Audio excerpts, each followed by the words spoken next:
Bonjour, moi c'est Poirot. Bienvenue dans cette nouvelle vidéo. La 7ème de la série. Encore une fois, un personnage féminin vu dans le point de vue de mec 6. J'espère que je ferai pas de bourde cette fois encore, mais n'hésitez pas à me dire ce que vous en pensez en commentaire. Aujourd'hui, je vais vous présenter Mona, une dame d'une soixantaine d'années, ancienne femme d'affaires qui a décidé de se retirer de son entreprise pour profiter de sa fortune. C'est une femme radieuse avec beaucoup d'humour. Elle aime se montrer dans les soirées huppées où elle est le cœur de la fête. Elle est souvent en déplacement aux quatre coins du monde pour des expositions ou des festivals, et elle a l'habitude de séduire des hommes plus jeunes qu'elle et de passer du bon temps avec eux. Mais Mona est plus qu'une femme de la haute société. C'est aussi la chef d'un culte mystérieux qui se répand dans les hautes sphères du monde.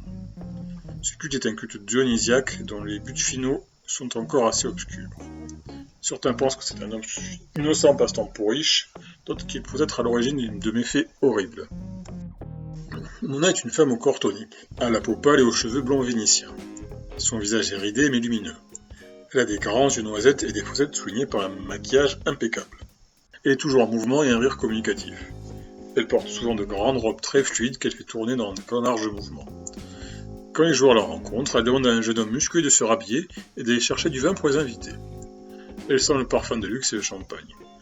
Elle a une voix forte et posée qui porte loin. Elle aime appeler tout le monde chérie et regarde souvent les gens dans les yeux tout en restant très proche d'eux.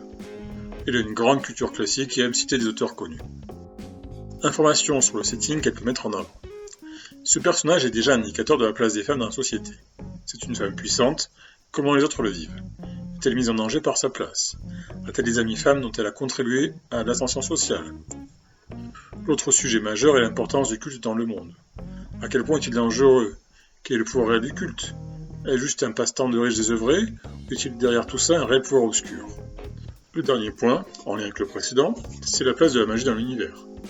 Si le culte est puissant et plein de pouvoirs mystiques, il peut montrer des mystères occultes de l'univers.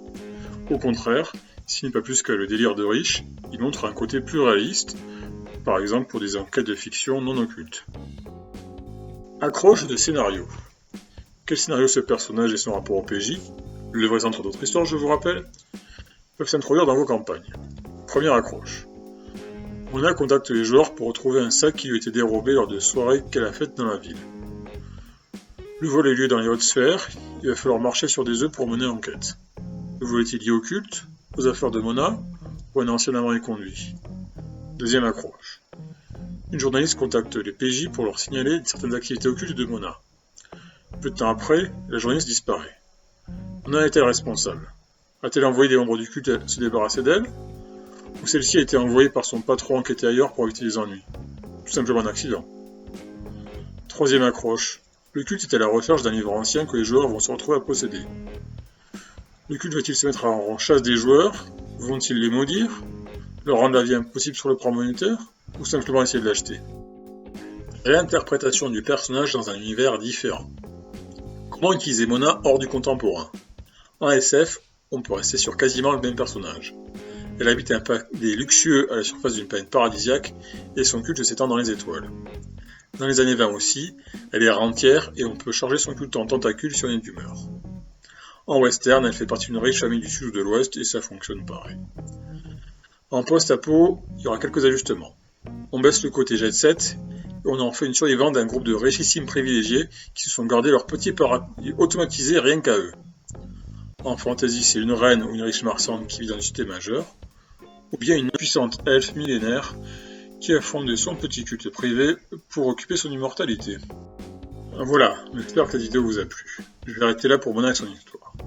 Si ce personnage vous donnait envie de l'intégrer dans vos campagnes, n'hésitez pas à me le dire en commentaire.